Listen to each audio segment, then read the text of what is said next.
Madam. Mr. Secretary, will you please call the roll? Senator Berg.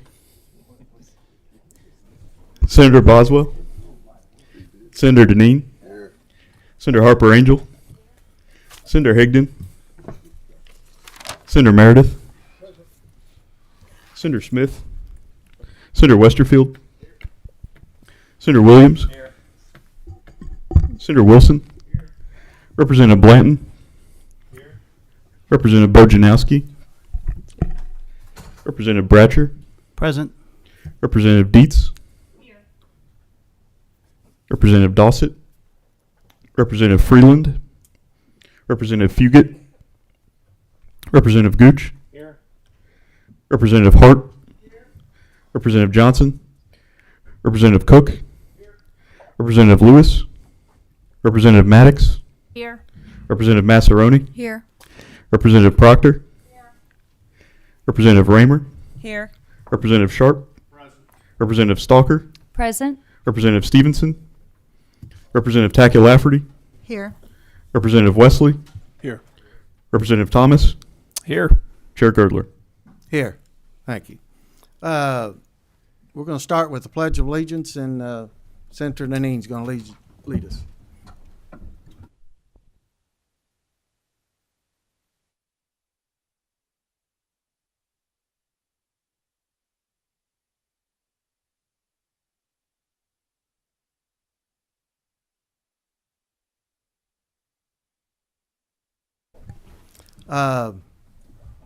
Now we're going to ask Senator Meredith to lead us in a word of prayer. If you would please bow with me. Dear gracious Heavenly Father, we come to you so humbly this morning to thank you for the countless blessings you have bestowed upon us, our state, and our nation. Dear Lord, we can't thank you enough for the blessings you have bestowed upon us, and even though we know they're not deserved. We ask, dear Lord, that you lead us today, guide us in all that we do, so that we can do your will. And we ask as a legislature that you provide us the wisdom, the guidance, direction to make the best decisions for the constituents that we represent. And as a nation, dear Lord, we ask you to lead us so that we truly adhere to the pledge that we just said a few minutes ago, that we would be one nation, indivisible, under God, liberty and justice for all. We ask these things in your name. Amen. All right, thank you. Now I'll entertain a motion for approval of the minutes. I got a motion by Wilson. Senator Wilson, Second Massaroni. second by Massaroni. Massaroni. Is that it? All right. All approved, say aye. Aye.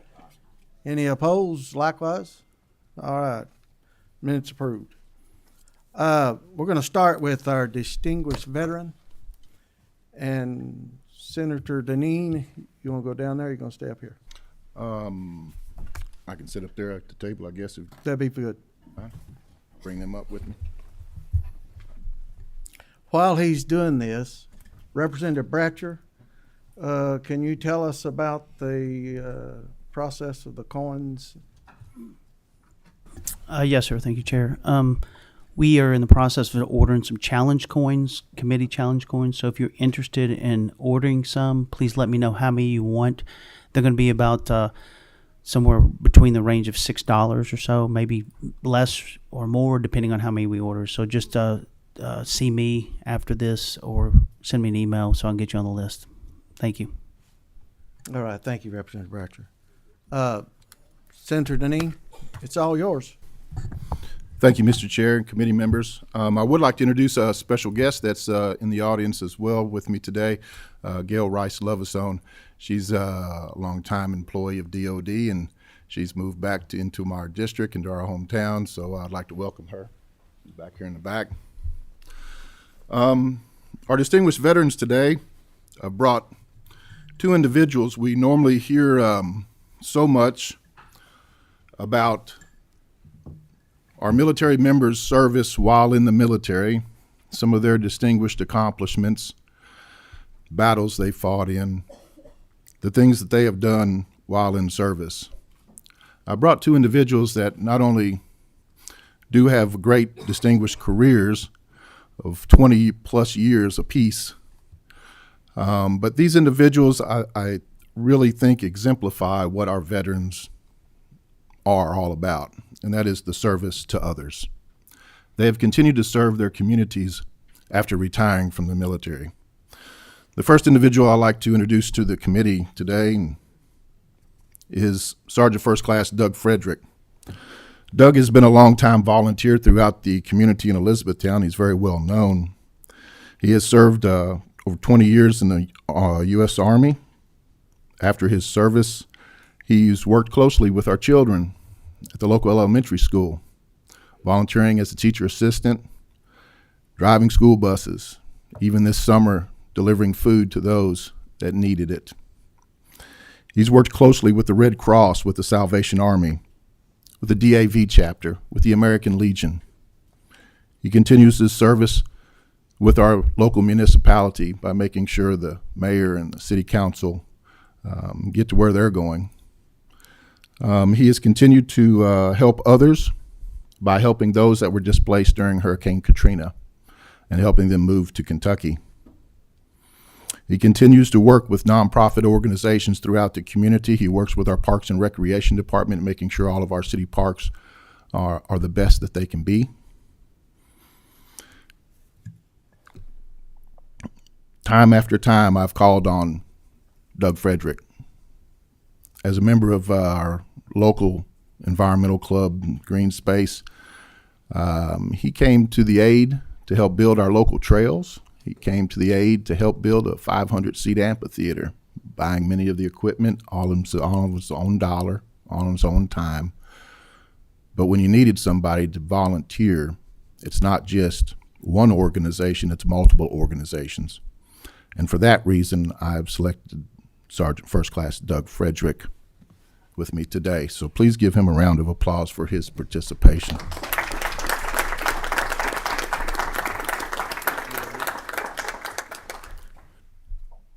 This next individual, I won't need any notes.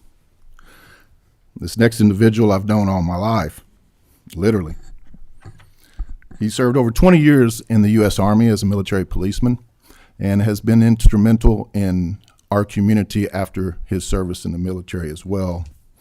One of the things that stood out to, during his military career was not only the fact that he served in Vietnam as a combat veteran, but before going to Vietnam, he enrolled in the U.S. Army at a time when our country was dealing with a lot of civil unrest, the civil rights movement of the 60s.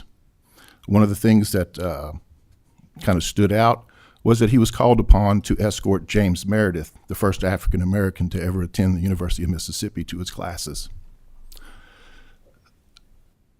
After that, he was sent to Vietnam, where he served, where he was injured. His company came under a mortar attack. In that injury, he was sent first to hospitals in Japan and then to hospitals in Walter Reed. He was given the opportunity to take a medical discharge.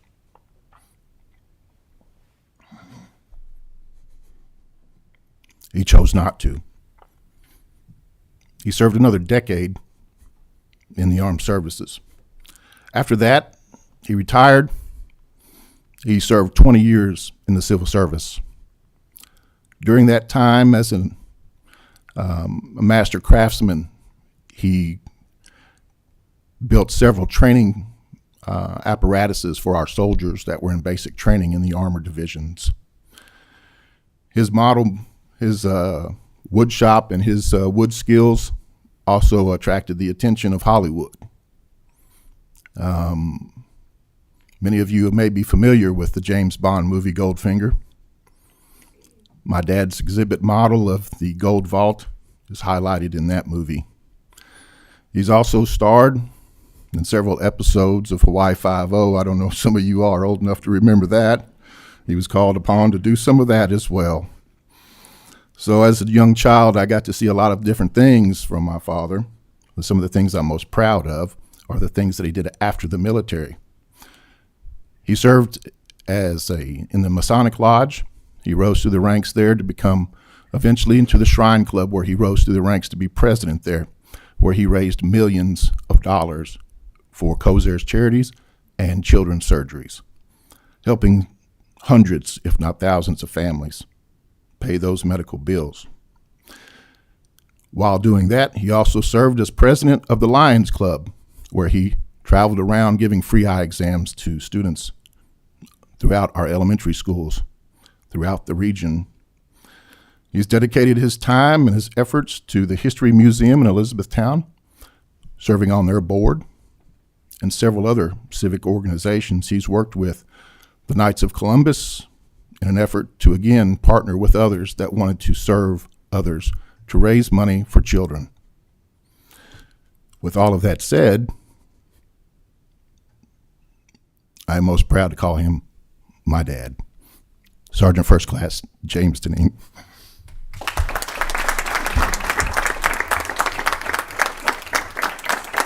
All right, guys, let's get over it.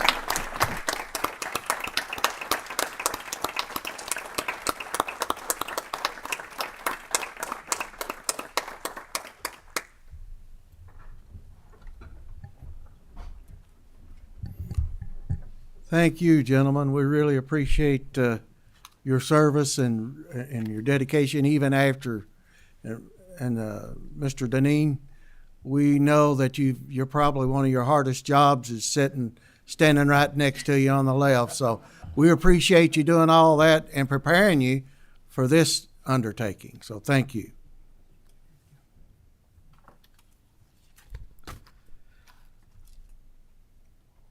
While they're making their way, we're going to go, first we're going to go the hyperbaric oxygen therapy for veterans. Would y'all come forward and introduce yourself?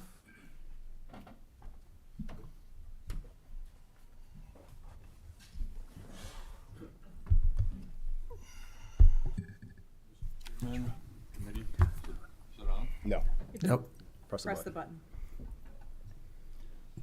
There we go. Mr. Chairman, Vice Chairman, committee members, thank you for meeting with us today. My name is Eric Kalita. I'm a 10-year Air Force veteran, 26-year UPS Airlines startup management team member and retiree, Treat Now National Legislative Chairman, and co-founder and president of Hyperbaric Oxygen Therapy for Kentucky Vets.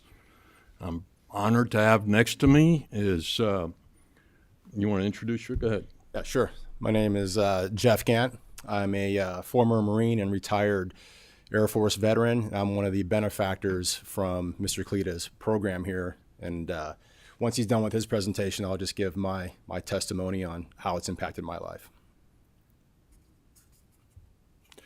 Ready? You may proceed.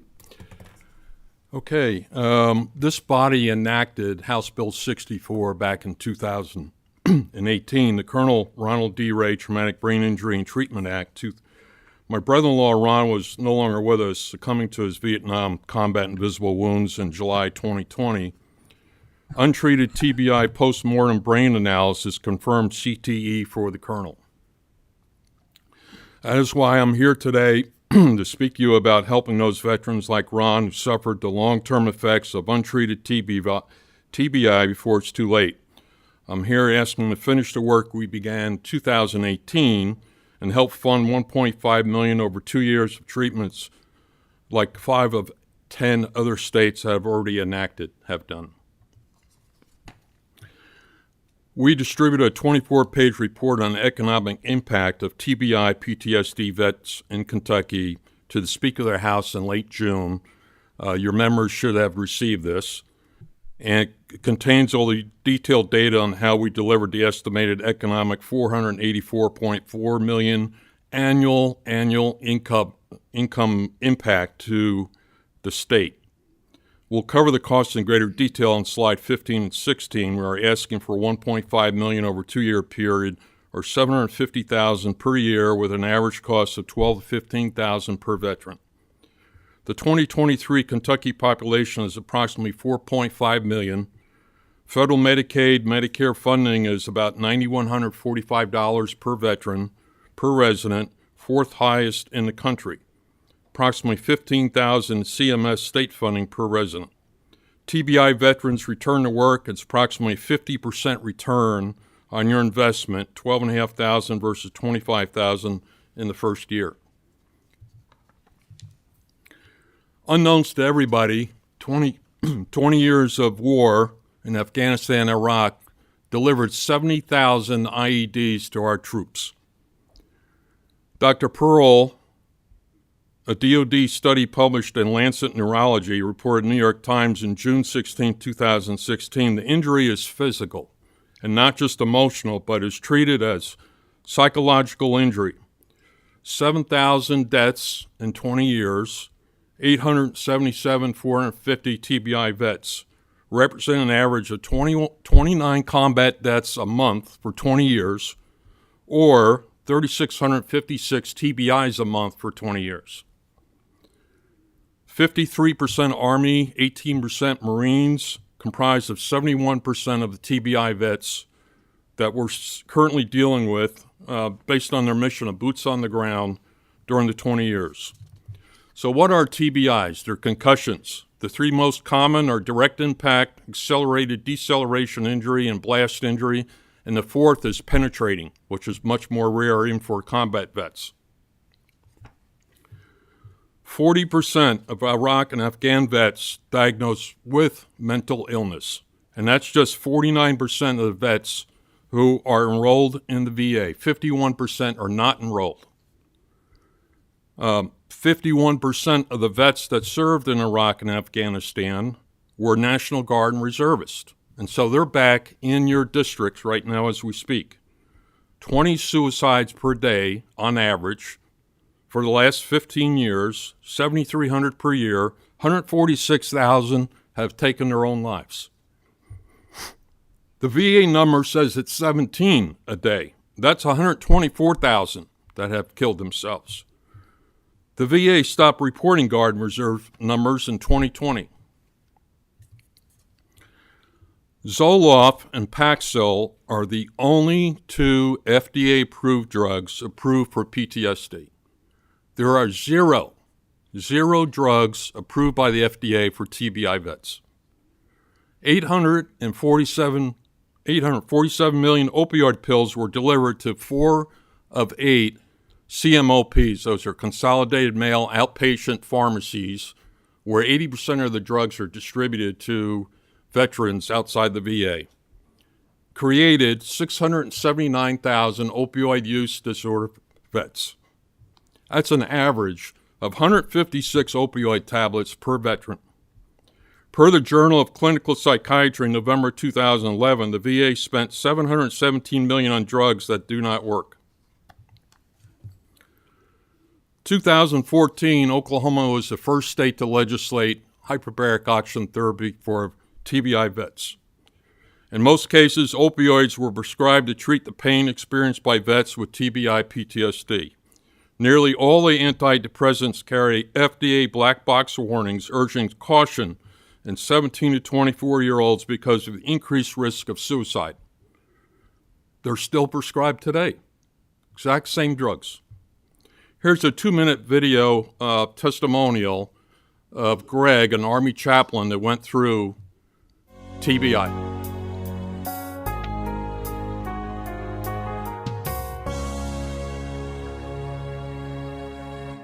My name is Greg. I was an Army chaplain in Afghanistan from 2009 to 2010. When I came home, it was a challenge to adjust back to America. It was a challenge to kind of live in everyday life as it was.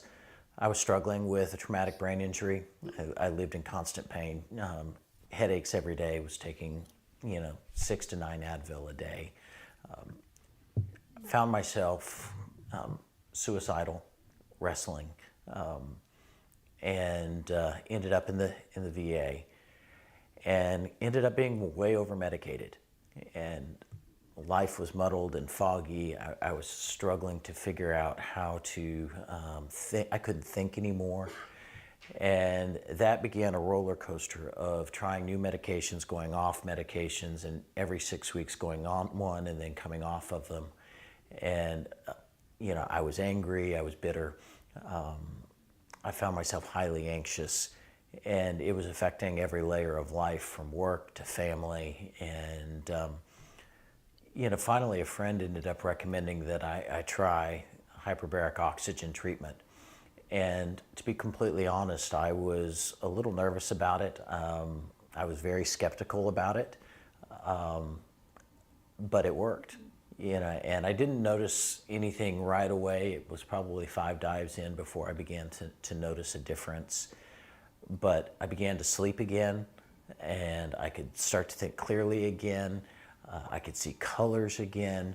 Eventually, I ended up weaning myself off of all of my medications, and life's just gotten better. I'm no longer taking Advil every day. My headaches are gone, and life has just taken on a fresh new perspective. If you're a military veteran struggling with PTSD, TBI, or suicidal ideation, I really encourage you to explore hyperbaric oxygen treatment. It was life-changing for me. It's completely non-invasive. If you would like more information, go to hbotforvets.com and then apply for free treatment. Okay, so on that website, we have probably over 30 testimonials that are similar to the chaplains that have been given across the country. All right, so.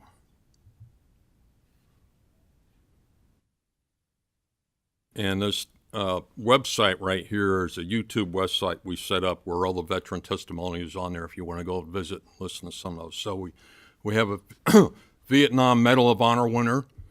We have Brigadier General Pat Manny out of Florida. Highly decorated officers and enlistees are on there talking about their stories, including Navy SEALs. So for some reason it's not progressing after the video here. He says click on the screen. Click on the screen. Outside the video. There you go.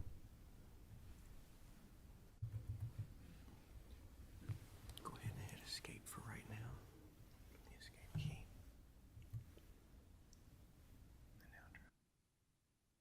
Okay, there we go. Okay, so what is hyperbaric oxygen therapy? 100% oxygen delivered under pressure at 1.5 atmospheres, equivalent to about 16 foot underwater. That delivers on average 700 to 1100% oxygen to the bloodstream. Veterans receive on average 40 treatments. It's 1 hour a day. They go into a hospital. They have medical staff trained, certified. They can sleep. They can watch TV. It's completely non-invasive. It's a low pressure. 1.5 atmospheres equivalent to an airplane at 35,000 feet. When you're flying is 7.5, and we're at 1.5 pressure differential, so it's really low pressure that they go through. Safety and efficacy validated worldwide for over 2 decades for wound healing. We have 4 facilities we're currently working with today. 3 of them are in Kentucky. One's right across the river in Jeffersonville. One of the facilities we're working with is U of L Health. They currently have a program where they are on call 7/24 for EMS, police, Navy, Coast Guard, and FBI divers to put them in the chamber if they need it. So if it's safe enough for all of those folks, it's safe enough for our veterans. And contrary to that, right here in our backyard, they've been using hyperbaric oxygen therapy for racehorses for over 25 years, right here in Kentucky. So what does it do? The picture before you is pre and post hyperbaric oxygen therapy. We took a blood sample so people could see what it does to the bloodstream. The picture on the left is prior to going into the chamber, a blood sample. The one on the right is after. You can see all the highly oxygenated blood that's recurring after that, and it accelerates tissue and wound healing. So irregardless, whether it's in the brain, it's your leg, the diabetic foot ulcer, it's going to accelerate tissue and wound healing within the body. And so this next picture I'm going to show is very graphic. If somebody doesn't want to watch it, I ask put your head down. It's a diabetic foot ulcer 1 day prior to amputation. So the picture on the left is 1 day before amputation. The picture on the right is 26 dives later. The picture on the bottom is 50 HBOT dives, and the foot's completely healed up. This is exactly what happens inside the skull when we put them in for TBIs. They've had damaged tissue. It's been bruised from all the concussions. And over a sustained period of time going through hyperbaric oxygen therapy, it begins to slowly heal the brain tissue. 2.2 million diabetic vets in the VA health network. 94% of VA DFU veterans are not informed or provided access to HBOT that heals 74% of DFUs and eliminates lower limb amputations, thus saving lives. The VA does not operate a single hyperbaric chamber in over 1,100 facilities around the country, and they don't plan on doing so. We've got that straight from the Undersecretary of Health of the VA, Dr. Stephen Lieberman. So what does a healed TBI look like? So this is a severe TBI. 80% of the vets that we treat are mild. This is a severe case, and I bring this forward so you can actually see what goes on. This is a 45-year-old male soldier, 15 months after a loss of consciousness. He had 2 TBIs from a mortar attack and a Humvee explosion. He got sent back to Fort Carson, Washington, and he didn't have his medical records. They diagnosed him with conversion disorder, and that is a person who experiences physical and sensory problems with no neurological pathology. He went down to Dr. Paul Harsh in Louisiana, who reevaluated him, found out he had 16 pieces of shrapnel in one of his arms, and he had a severe TBI. So part of the standard process protocol is doing some type of diagnostic pre-testing and then post-testing. So they did a SPECT scan, and that's a nuclear 3D color imaging of the brain to determine what kind of damage he has prior to going into hyperbaric treatment. So this is what the SPECT scan looks like. It's a 3D color imaging, and you can see it looks like holes in the brain on the left side. That's where there's lack of blood flow going to that brain. And then on the right side, you're showing diffuse scalloping, which is also a lack of blood flow going to the brain. These are quotes from Dr. Harsh. "The brain scans are the most revealing and shocking that I've ever seen in scanning patients for 34 years and thousands of scans. You never see a global reduction in blood flow to an entire brain hemisphere except in stroke, and even then it's not like this. The psychiatrist who saw Rusty told him that they had too many patient soldiers with TBI, so he was given a diagnosis of conversion disorder." This was after 40 HBOT dives. So that's pre-HBOT, that's post-HBOT. So you can see where all the brain tissue has begun to heal up after highly oxygenated blood flows going to the brain. Since 2007, we've had 20 clinical IRB trials completed with TBI vets being treated with hyperbaric. 12 of those clinical trials have these SPECT scans on the patients pre and post. And so we've had over 730 patients, veterans, have been treated with this in clinical setting, proving efficacy and safety of the treatment. So MBIRR is a national study that's routinely conducted. This is one of the studies they completed on veterans going through hyperbaric oxygen therapy treatment, and you can read through the results and what we're getting with veterans receiving this treatment. It's compelling evidence. Many variables affect the number of treatments required during the number of TBIs veterans have had, their severity, length of time since the TBIs have occurred, veterans' post-service health condition, whether they have alcohol or OUD addiction, and PTSD severity. Is every veteran completely healed up after 40? No. Some have taken 60 dives, some 80. Brigadier General Pat Manny, 120 dives, went back serving on the bench, is now serving in the Florida Legislative Group. But the 40 dive segment has been the sweet spot. It's been the average where we see the most prevalent improvements. And one of the biggest improvements we see is complete elimination of suicide ideation. Our plan is, if we're funded, we will generate a report, a formal report, back to the government, the governor, committee chairs, VA commissioner, JEVCO, on the cost and the veteran treatment results. We've treated 5 veterans to date, only limited by the funding. We've self-funded the first $30,000, and then the Veterans Trust Program generated another $8,000 for us. There was 3 Army, 1 Air Force, 1 Navy SEAL, 4 successful treatments. One of the vets we treated was a Vietnam veteran. He had a stroke prior to coming to us, about 2 or 3 years prior. He got in the chamber, and after 3 dives, he stopped coming. He said, I couldn't clear my ears, so we had to remove him off the program. Out of the 4 successful, 2 are back to work. One is working full-time with the TSA, another one's working full-time on his farm. Out of the $484 million societal impact cost, approximately 80 cents is comprised of unemployment and caregiver costs. Now, I would have thought just the opposite. We would have gotten into hospital, pharmaceutical cost, and so forth, but it's not. It's caregiver cost. So all of these veterans that have to stay at home, they're struggling with all of these mental issues, the physical issues. There's a caregiver that takes care of them. This data on this slide came from the RAND report. RAND is a well-known governmental agency in Washington, provides a lot of statistical analysis reports all over the country. 5.5 million Americans serve as military veteran caregivers, 14 billion worth of voluntary care, mostly spouses, parents, close relatives.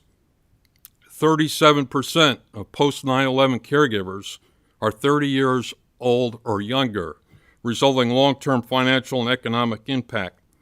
A little over $40,000 average cost for a TBI veteran today, doing nothing. That's what's costing the state. If you multiply that times 50 vets, that's $2 million economic impact per year.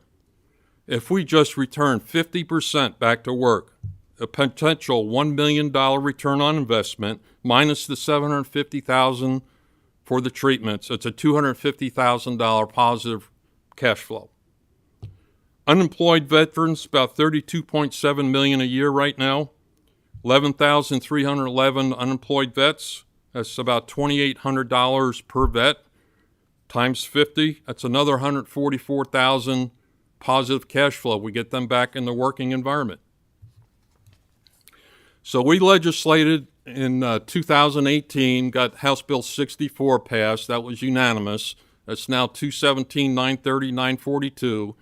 2022, we passed House Concurrent Resolution 40, urging U.S. Congress members from the state of the Commonwealth to fund treatments. That's gone nowhere. We have been legislating. We've got 10 states that have enacted HBOT legislation. 6 of those have funded over 2.9. There's additional 4.6 additional pending funding. And I just found out last night Florida has passed an additional $5 million in treatment funding for veterans in Florida. We do have bills in the U.S. Congress. They have nothing in there for funding. Nothing. So we're looking for support for the state here short term as a standard of care treatment for our veterans that have returned. We need help in the U.S. Congress, reaching out for our congressional delegation to help fund treatments through HCR 40 and legislation that's currently in the works. So here's Army Brigadier General Pat Manny, one of our most famous survivors. Got blown up in Afghanistan 2005, 20 months Walter Reed Hospital. He looked all right, couldn't walk or talk, but he talks about in his video, he's on base, he's in uniform, goes to the gas pump, goes get out of the car and doesn't know how to pump gas. and he had to ask an attendant for help to come help him pump gas.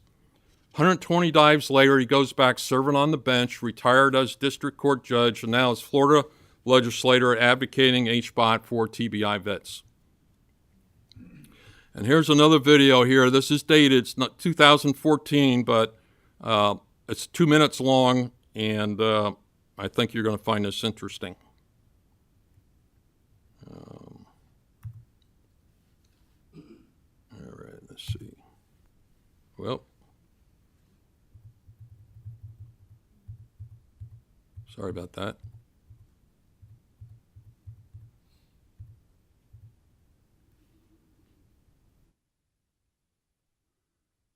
All right, so.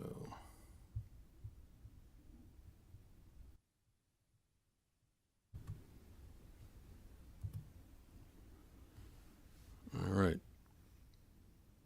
Maybe a little help here. Enter. Here we go. I'm not going to ask you a question. I'm going to make a statement, then I have a question about a totally different subject. But, Mr. Secretary Penn, you know, it's always bothered me that the secretaries before you come before us with the fighting team. The fighting team is known as the Navy and the Marine Corps. And yet, it says witnesses, the Honorable B.J. Penn, Acting Secretary of the Navy. What happened to the team? Now, I'm not asking you that question. Let me get to the point.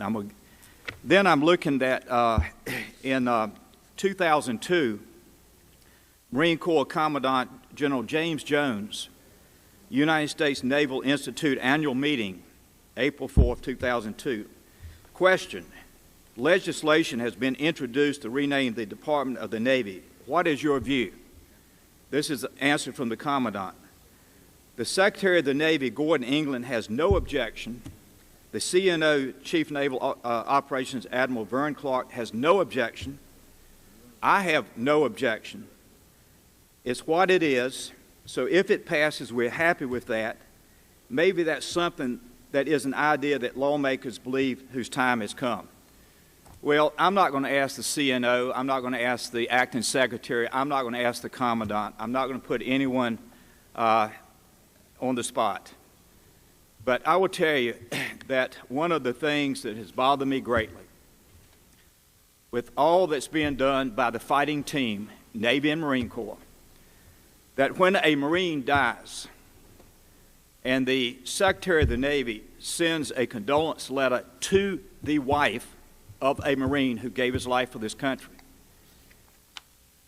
there is nothing in the heading but the Department of Navy, Washington, D.C., and then the first sentence is the Navy family extends its condolences. It is time that the Department of Navy and Marine Corps become one fighting team. And I'm pleased to tell you today that many people here and that are not here, we have 249 members of the House have signed legislation to rename the Department of Navy and Marine Corps. And I want to thank Senator Pat Roberts on the Senate side has dropped the same type of bill. I'm not going to ask you today how you feel. I've got another question. I'm going to stop Mr. Chairman, this I want to thank you as I have thanked Duncan. I don't know how that got mixed up. That's the wrong video. So I apologize. Don't know what happened with that. Anyway, the Commandant of the Marine Corps and the Admiral of the Navy talked about hyperbaric oxygen therapy in 2014. They had sent Marines to treatment in Louisiana. They got healed up, and they're asking why we're not using this. And they said, as far as they're concerned, we should be sending our troops, and they should be getting this if it's helping save their lives. So I apologize for the mix-up on that. I don't know why that video occurred. Bear with me 1 second here. Okay. 5 barriers to hyperbaric oxygen therapy. Significant profit reductions for pharmaceutical industry. $4.8 billion a year right now is spent with the VA for pharmaceutical. Virtually about 90% of vets come off their pharmaceutical drugs when they go through the treatment. They just don't need it anymore. VA 20-year treatment protocol is focused on symptom suppression versus brain wound healing. There is an ignorance of compelling HBOT TBI PTSD medical evidence that the American medical community as a whole is not accepting. That's not just in the VA, that's across the entire medical spectrum. We've got a diminish in veterans in the U.S. Congress. We can't get a bill even to the floor to vote. And then U.S. Congress, VA, unwilling to fund clinical trials in HBOC enacted states. We have 10 states enacted, and we can't even get funding for clinical trials that have been proven. So we're asking for some help. We're asking for some help short term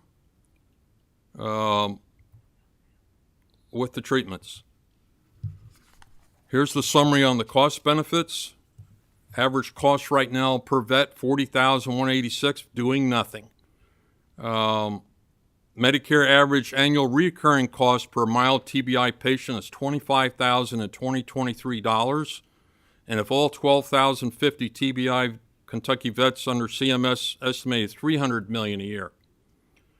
$5.5 million caregiver costs is $6 billion annually, and lost productivity. That's about $1,000 per vet. $14 billion voluntary care. That's about $2,500 per vet across the U.S. We've got 11,000 plus unemployed veterans. 32.7 million state income loss. We've got a validated treatment safety and efficacy now in 4 HBOT treatment centers. Average cost about $12,500 to $15,000 per vet. And by the way, in our network, Treat Now, we've got 135 private clinics that have been treating for 15 years. About 21,000 total patients we've treated, including vets. About 6,500 of those are vets, but first responders, police, car accident victims have all been treated safely and effectively. So in closing, our efforts parallel that of such national issues such as the cigarette manufacturers' efforts to debunk links between smoking and cancer, Purdue Pharma and the Sackler family using non-addictive opioids for pain relief and targeting veterans, NFL discounting links between concussions and long-term effects of CTE, CTE controversies and the spreading awareness worldwide about concussions, untreated or misdiagnosed, can and frequently do lead to dementia, depression, and death. I belong to a national group of pro bono veterans across the country working to interrupt the cycle that's taken the lives of over 220,000 vets. We're asking for your help to break the cycle of besieging our TBI PTSD vets across the country, but especially here in the Commonwealth. And so with that, I'd like to turn it over to Jeff and talk about his personal journey with TBI and HBOT. How are we doing on time? We doing okay? Good morning, ladies and gentlemen. My name is Master Sergeant Jeff Gant. I'm a former Marine and medically retired Air Force pararescueman from LaGrange, Kentucky. Actually had the pleasure of working with Mr. Bratcher. For those of you unfamiliar with Air Force Pararescue, we are part of the Special Operations component of the Air Force, specializing in combat search and rescue. Throughout my 17-year military career, I suffered a multitude of orthopedic, brain, and neurological injuries. These injuries have resulted in 14 surgeries, multiple TBIs, and mental health struggles. At the end of my career, I proudly limped away with a fused spine, artificial hip, diagnosed brain injuries, and a fused ankle, just to name a few. One of the more debilitating injuries was the onset of migraines, most likely caused by the TBI. I was dealing with daily low-grade headaches, extreme lethargy, mood swings, and severe migraines 2 to 3 days a week. The headaches were triggered by stress, loud noises, bright lights, and strong odors. The migraines were so bad that they would often affect my vision and cause bouts of vertigo. There were days I couldn't drive home from work until my vision returned to normal. I would literally lie under my desk in the dark until the migraine subsided enough to regain my vision and balance. Ultimately, my quality of life was very poor despite the best efforts from the VA and private healthcare providers. As most veterans do, I was taking a laundry list of prescribed medications. However, the side effects were often worse than the symptoms.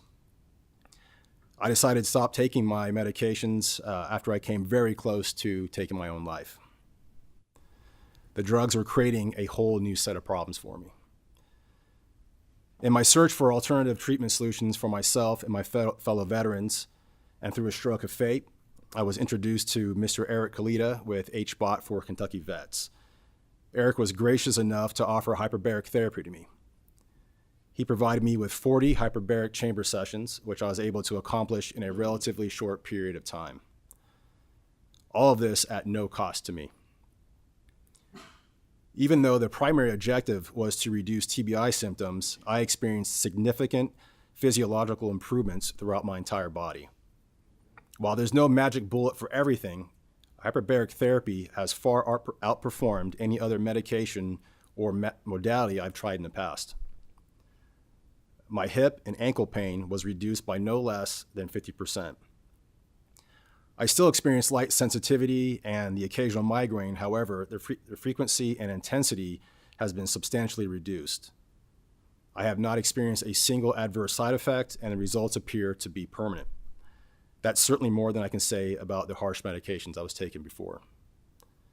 In conclusion, I can objectively confirm that hyperbaric therapy is an effective and safe modality for veterans suffering from TBI symptomology.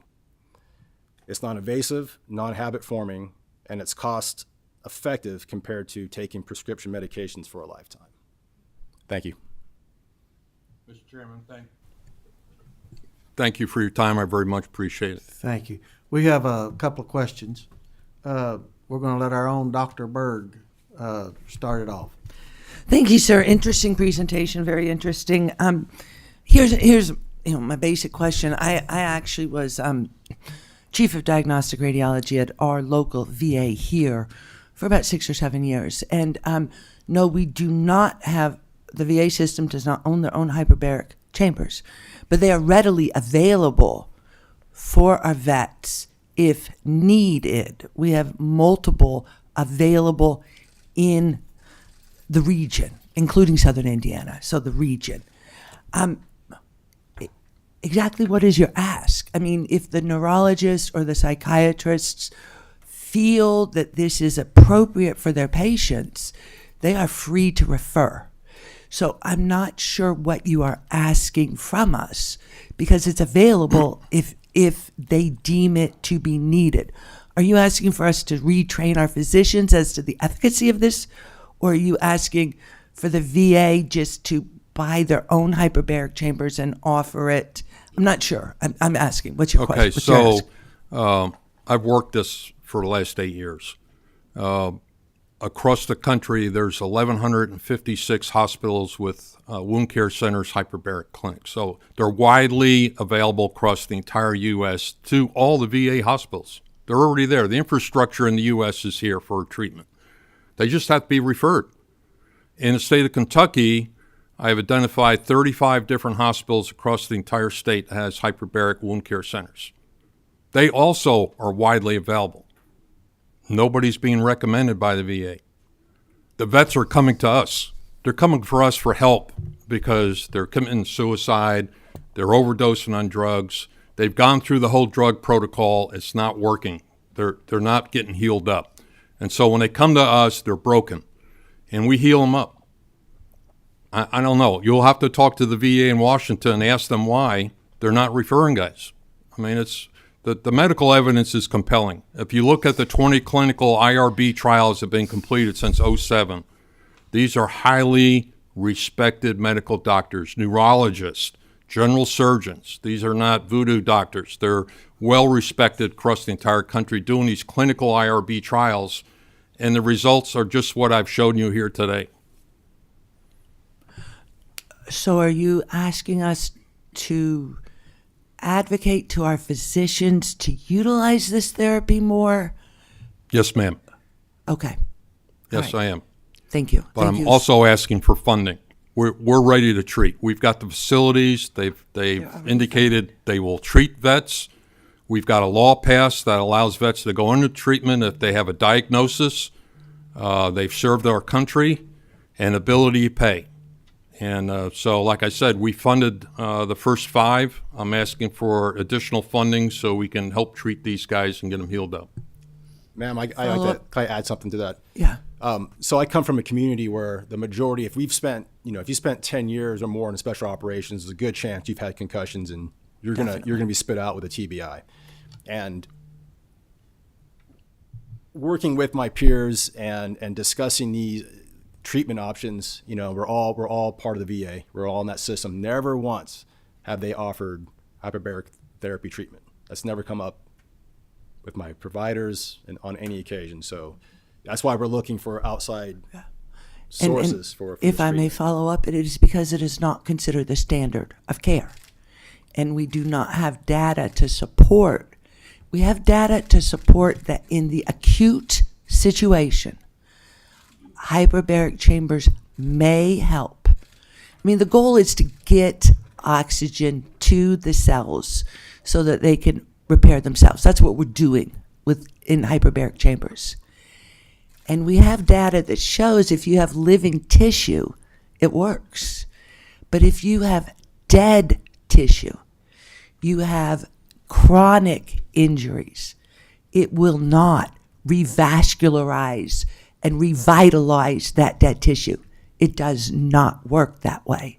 And I mean, I can promise you, I'm a neuroimager. I have spent 40 years looking at chronic brain injuries and what we can see and what we can't see. And if we had good quality data that shows that you can take areas of a brain that are no longer vascularized and revascularize them, and they would open back up and become active brain tissue, I mean, that would be wonderful, but that's not what the data shows. There are other organs in your body that will do that, but not your brain. Well, we don't have any data that shows the brain tissue is actually dead from concussions, just that it's been bruised and damaged. Doesn't necessarily mean it's damaged. So In the short term, dead, sir, but in the long term, that brain, that devascularized area dies. I mean, I promise you, I know as much, if not much more about traumatic brain injury, sir, than you do. It's what I've spent my life doing. And we see where the vascular injuries are. We see where these shear injuries are. We see where these coup injuries, these contra coup injuries are. And we know that once that brain has lost its blood supply, we are not going to be able to revascularize and save that tissue. It does not work. I'll be happy to share the 20 clinical IRB trials. We've got them on a spreadsheet and links to the treatment results that came from all those clinical trials. And I'll also hook you up with at least a half a dozen hyperbaric oxygen specialists, medical doctors that have conducted those trials and speak with them. Who, sir, I would have to say, have financial interest in this. Because if you own a hyperbaric chamber, you have a financial interest to increase the amount of patients that you are authorized to treat. And we don't want to waste healthcare dollars on something that we know is not going to work. It is available. If this data was good enough, I can promise you that the neurologists that I work with at the VA would be sending their patients. They are desperate for something that works because we know nothing works. They're desperate for it. All due respect, Senator, the VA has never operated hyperbaric chambers, so how could they be specialists in it? Let us move on. We got some more questions. We're running short of time. You might ought to get with her later on, and I think she knows what you're talking about, and I know you know what you're talking about. So please, we got a couple of more questions. We need to move on. Representative Bratcher. Sergeant Gant, good to see you again. It was a pleasure serving with you, and he's being very humble. He's one of those special operatives you call on whenever the nation needs something done really quick in clandestine operations. He's a scuba diver, skydiver, mountain climber, rappels. He's a trained paramedic, and he's been in multiple battles that some movies and books have been written about. So we appreciate your service. He's also been to the state. He's one of those ones that got called up for COVID relief, the tornadoes, the flooding, some of the other things, the riots downtown. So he's one of those ones that I've talked about before. But so it's glad to see you again, and good to see that you're doing good. One question for you is this treatment. How many medications were you on prior to this treatment compared to afterwards? I actually lost count because it was more cyclic. You know, there was things I would try and stop. So I think in aggregate, easily conservative number would be 20 medications. And now I'm only taking supplements. So no prescription medications whatsoever. None. Great, thank you. And just to let everybody else know, he was a Kentucky Air National Guardman, so he was doing that for multiple years as well. So it's good that we have these type of people in our National Guard units. All right, thank you. Representative Proctor. Thank you for your service. Senator Berg shared some of my concerns. I myself have worked with TBI for 20 years, and several of those years were with the military. My experience has been that, yes, this does work acutely, the hyperbaric chambers, in a comprehensive rehabilitation program. I guess what I would want to see, my concern is the same as Senator Berg's long-term. How far out post are we still seeing benefits, and then do we have evidence-based data on that? That's what I would like to see, because I've seen it acutely. I'm just concerned about how far post. A year? 2 years, 5 years. My experience has been as a therapist is treating that at some point you do compensatory strategies because the healing after a year is pretty much complete. I'll be more than happy to share data with you, and I'll send that to you. All right. Senator Meredith. Thank you, Mr. Chair, and gentlemen, thank you for your service, and thank you for your presentation this morning. You did have a fiscal ask. How much was that? How much are you asking for? $750,000 a year, 1.5 over 2 years, and we're thinking we should be able to treat between 100 and 120 vets with that. What really caught my attention is when you mentioned that the VA doesn't offer this service. So I do what everybody does in this world today. I went to Google to find out what's going on here. And I guess part of the problem is that the Department of Defense has had 5 studies on this since 2018, and they say that it's not effective treatment. I guess that's why VA doesn't offer the service. Also put up an article by John Hopkins saying it shouldn't be used for traumatic brain injury.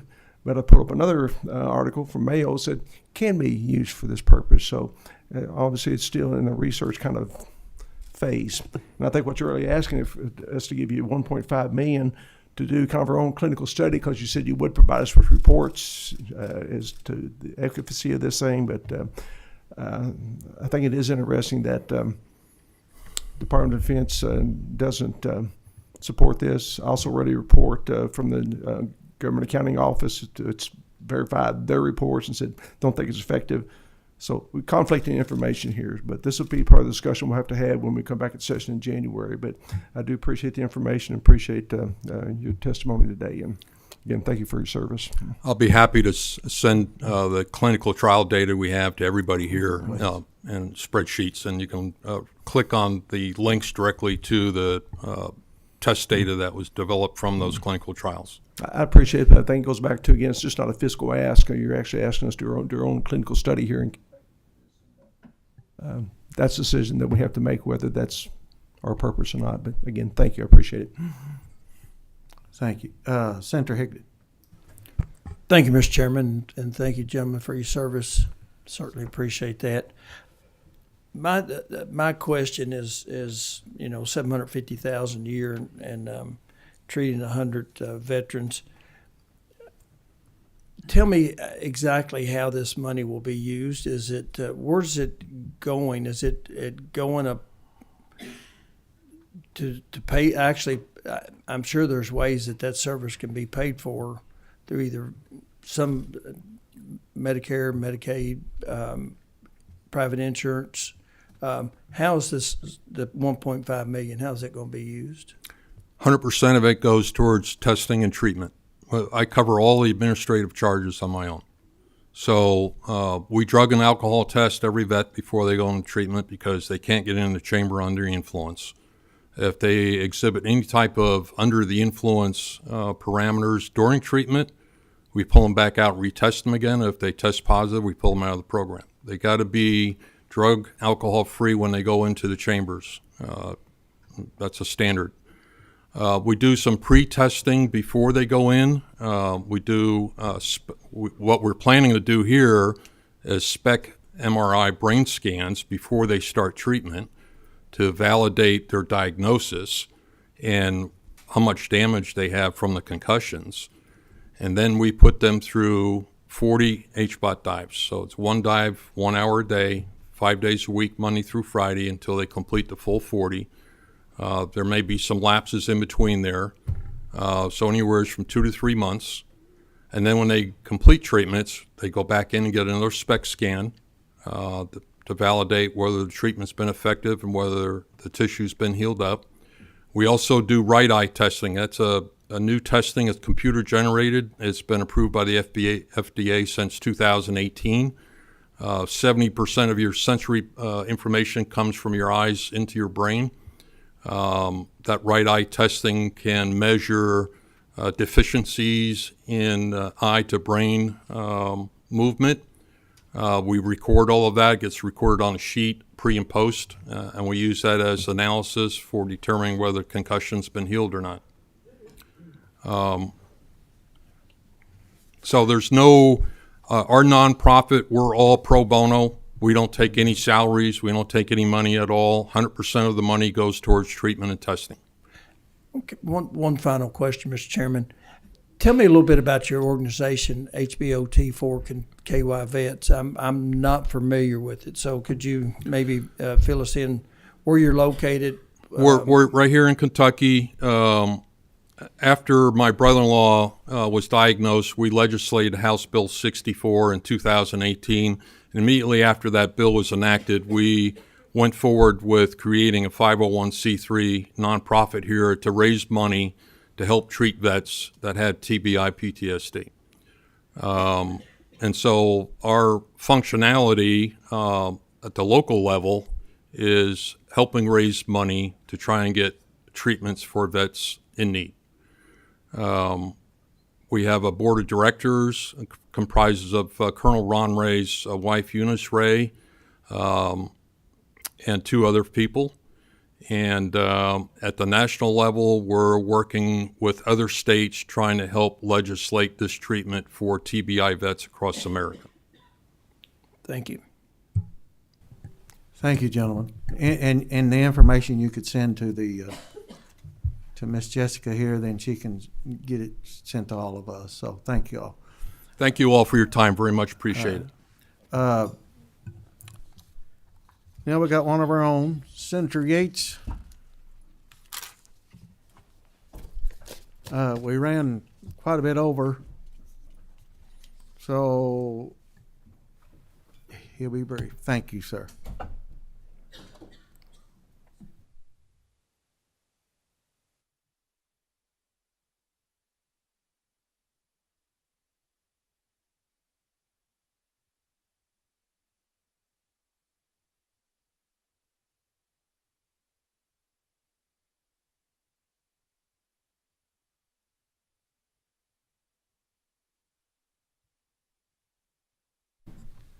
Well, first of all, thank you, Chair Girdler and Chair Thomas. Appreciate you having us here. This is a bill that I've got to have a lot of one-on-one conversations with several of you about, and I'm excited to bring it before you. I am Senator David Yates. I represent part of Jefferson County in the 37th District. I have with me Detective Mosley, if you'd like to briefly introduce yourself and your position. I'm Megan Mosley. I'm a domestic violence detective with the Louisville Metro Police Department. Behind us is a wall of support for this bill that would include Sean Heron, who is Executive Administrator of LMPD and Search and Rescue Coordinator.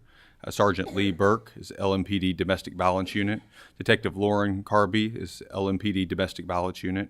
Detective Adam Mosley is LMPD 3rd Division Criminal Investigations Unit. And Investigator Becky Sanders, LMPD Domestic Violence Unit. They're all here because of the necessity of this piece of legislation. During the 2023 legislative session, we filed Senate Bill 267, and that would create the Kentucky Ashanti Alert System. You have a copy of the same bill there in your packet, and it, which would be BR 134, and I plan, hopefully with numerous co-sponsors among us, we'll file that in 2024.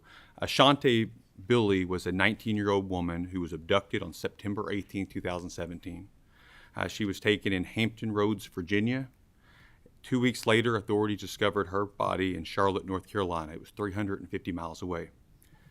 The reason this was important because the amount of time and distance traveled between Ashanti's abduction and the discovery of her body, as well as falling outside of the scope of the alert programs that we had in place, let us know and kind of brought to our attention the lack of state, regional, or nationwide missing persons alert for those members or individuals over the age of 17.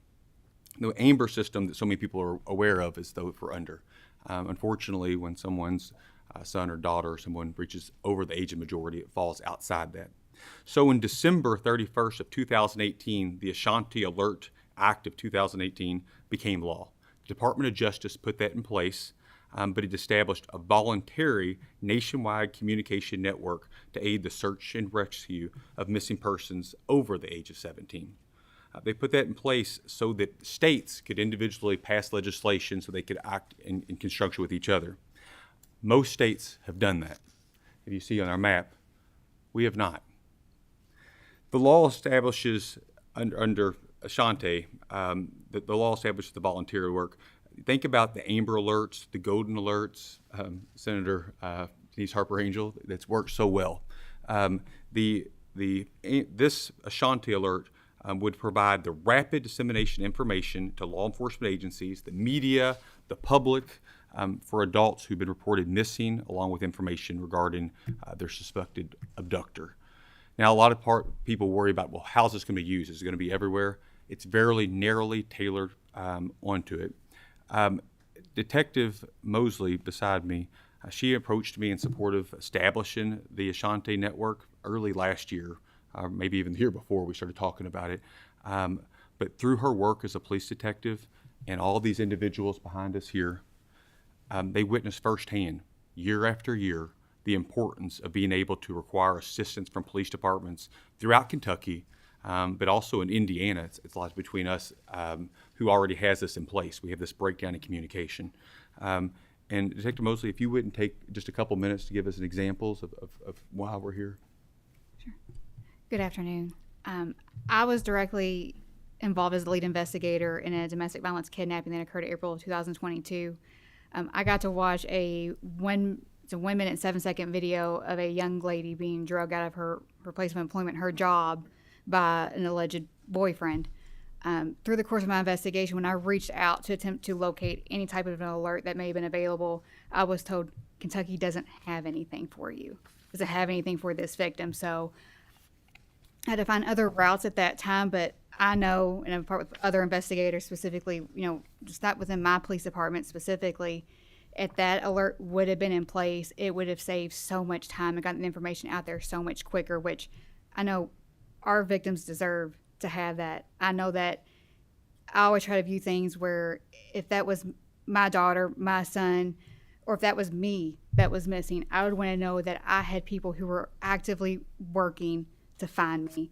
And I know that's why this alert is crucial to these cases, and not just within Louisville Metro Police Department, but statewide as well. So thankfully, in my particular case, my victim was located safely. It took more time than what I think anybody would want to have in that kind of circumstance. But even since then, and the other cases that have arose just within the Louisville Metro area, having this there would have saved time and could have potentially saved lives and is needed to save lives in the future. The bill before us, and each of you have 3 pages. It's pretty straightforward and kind of lays out that it creates a KRS Chapter 16, which deals with the Kentucky State Police. The reason the state police are involved is because this usually deals with an issue of a crime. It would define a missing adult as an individual who is 1, above the age of majority, and then 2, identified by law enforcement as a missing person who may be in immediate danger due to circumstances which indicate abduction or kidnapping. And then finally, that the information being disseminated will aid in that recovery. So this isn't saying every time something has happened, it'll go out. This is, we have an adult who's been kidnapped and this information needs to get out to save their life. The bill requires cooperation with the Transportation Cabinet, the Division of Emergency Management, and media providers to create an operation system to notify the public when an individual is determined, again, in danger of missing adult, and determines public notification to aid in the recovery of the individual. The big one, the ask, the money. It only requires the use of existing resources and operation within our existing budget. So we've already laid it out. We've already put it in place. We just need to make sure that we are coordinating with all these other states, because we know today people can move so quickly. How frustrating it is for someone in Indiana who's missing, who cannot work with Kentucky. It's time we get on board, and I'll tell you, I've already been making phone calls. We're working to make sure Tennessee's right behind us. And hopefully together we'll save the next person faster. Thank you for this. If anybody has questions, we'll be happy to answer. We do have one of our own policemen, Representative Blanton. Thank you, Mr. Chairman. I'm over here, Senator Yates. Thank you all for your presentation. And I could see where this would be a vital tool for law enforcement in these type of circumstances. I have to wonder, we have Amber Alert, we have Golden Alert, I think we have a Green Alert out there.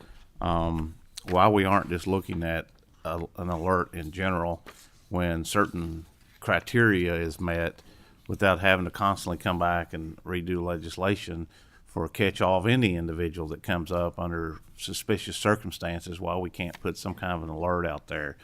But I'll digress on that part.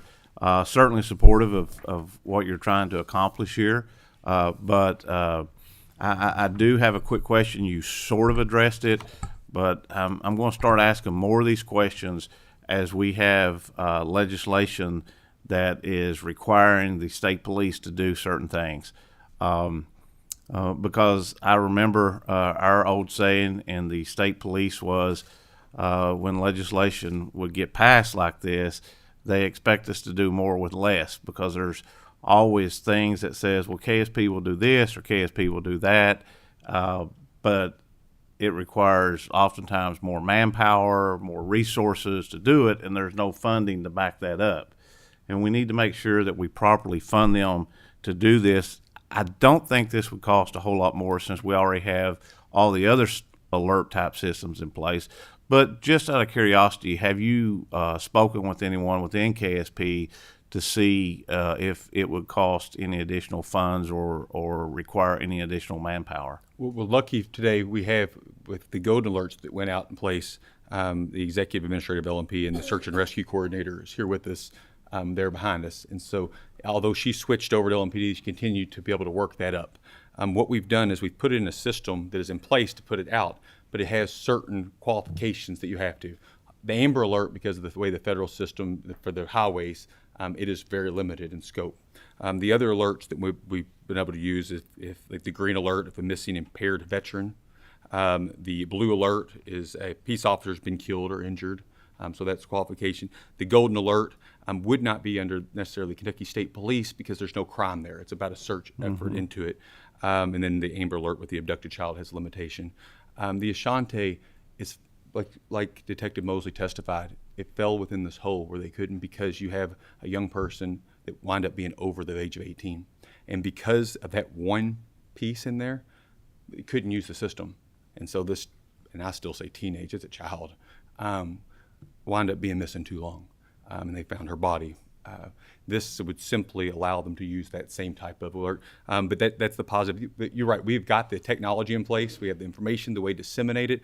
I was talking to my daughter, who is at Manual High School. One of the kids here had developed an app, even an upgraded app, to be able to share those information. The technology is getting easier and cheaper. It's just sometimes, without knowing what we're doing, this legislation will hamstring our men and women who are in law enforcement and trying to recover people. We keep them from being able to do their job. And this obviously is a piece that throughout the nation, everybody's gotten on board. We've just been slow to act in Kentucky, and hopefully we can move forward. And I totally agree. And again, I'm supportive. But my question is, have you conferred with KSP is to see if there's going to be an additional financial cost to them to be able to do what you're asking of them? Because I want to ensure that if there is, we include that funding for them to be able to do it. I'm totally for your bill and what you're wanting to do. I just want to make sure that they have what they need to enact and do what you're asking. Yes, and I have not directly with them, just with the executive administrator of the program.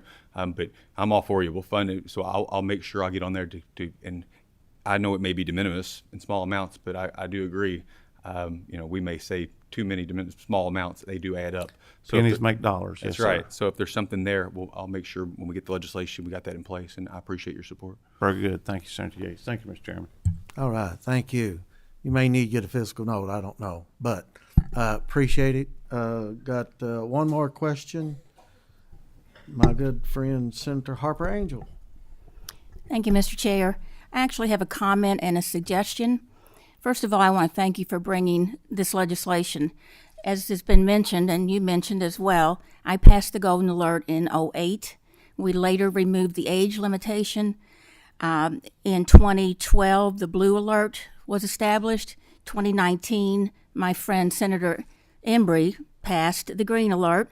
And all these alerts have been so helpful in bringing our loved ones home. And I think the Ashanti alert could do the same thing, be another good tool for law enforcement. I'd like to suggest that the committee take testimony regarding all of the alerts, their effectiveness, their outcomes, their operations, and perhaps even help with a fiscal note for your legislation. So, Mr. Chairman, I'm going to send a letter to you today that I have prepared asking you to consider testimony on all the alerts through the VMAP committee. And I thank you for your consideration. All right, thank you. Appreciate y'all. And I don't think we have any more questions, so thank you. Now, we're going to go with the Army Junior ROTC pilot program in Kentucky. And the young lady that presents this, I lived right beside her when she was born. So you all be very good to her. She's a precious lady, and her mother and daddy were great people. So anyway.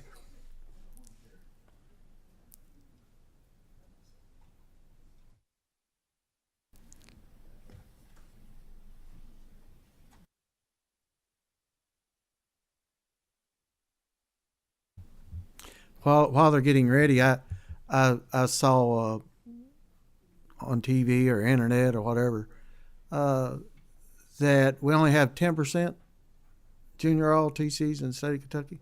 Is that right?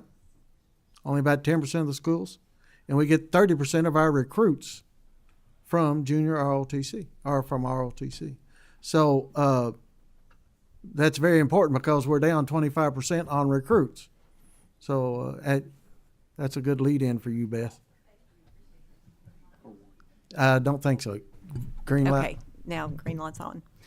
All right, so good afternoon. I am Dr. Beth Hargis. I'm the Associate Commissioner for Career and Technical Education within the Office of Career and Technical Education. And with me is Mr. Tom Thompson, one of our division directors within the Office of CTE, and Colonel Edwin Chilton of the United States Army. We appreciate your time this afternoon to share an initiative for Kentucky to serve as a national pilot for Kentucky's Career and Technical Education, JROTC programs. And so with that, I will turn it over to Mr. Thompson. Good afternoon.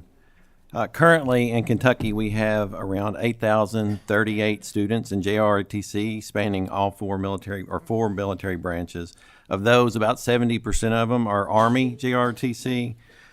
We're excited about the opportunity to expand those programs as well as provide a focused support on existing programs. We hope this first of its kind pilot project between KDE and U.S. Army will be the catalyst to support and grow our JROTC programs. So I'll turn it over to Colonel Chilton to provide a little bit more detail and overview about the pilot. Good afternoon. I'm Colonel Chilton. I'm the I'm the 7th Brigade Commander for U.S. Army Cadet Command stationed out of Fort Knox, Kentucky. First, thank you for having us here today to do this. I'll present to you the state DAI pilot that we are proposing. First, I'd like to quickly run through just an overview of the Junior ROTC program for those that may not be as familiar with the program as others. The JROTC mission is to train and mentor students to better be citizens in all of our communities. It's not a recruiting tool for the military. It is actually a career track, and we work very diligently to do that. We have a structured program to teach and mentor junior ROTC cadets based on a specific curriculum framework. And the Junior ROTC program for accreditation, or as we call it, the JPA, is used to assess each program every 3 years. The Junior ROTC course levels are referred to as Learning Education Training, or as we call LET 1 through 4, so 1, 2, and 3, and 4. As you can see on the slide, cadets progress in leadership from emerging, developing, supervising, and ultimately to managing leader. The curriculum focuses on areas important to our communities and for advancement in a student's future career, such as leadership development, team building, and government and citizenship, among the many other concentrations listed on the framework on the slide. Other benefits of Junior ROTC include access to robotics, drones, newly cyber pilot that we're running Cadet Command's running across its entire footprint, and many other team building events. They're competed all the way up to the national level. All programs are assessed every 3 years on academics, instructor assessment, and cadet performance to maintain national accreditation. Our most recent score for my brigade was 92%. A tangible result that we see from these programs is a higher GPA and attendance with the Junior ROTC students compared to their school averages. Now to get into the DAI pilot. First, a DAI, what it stands for is Director of Army Army Instruction. It's a higher level organization that has a very small staff and standardizes all functions for all JRTCs within a district. Currently, DAIs are only authorized at the district level. So we do have a proof of concept that the DAI is successful in standardizing certain schools that they're responsible for. A DAI authority cannot cross district lines, so the standardization is restricted to the 5 or more schools in their district only. We do have data that shows that the JRTC programs that fall under a DAI are more standardized and more efficient than the ones that are standalone.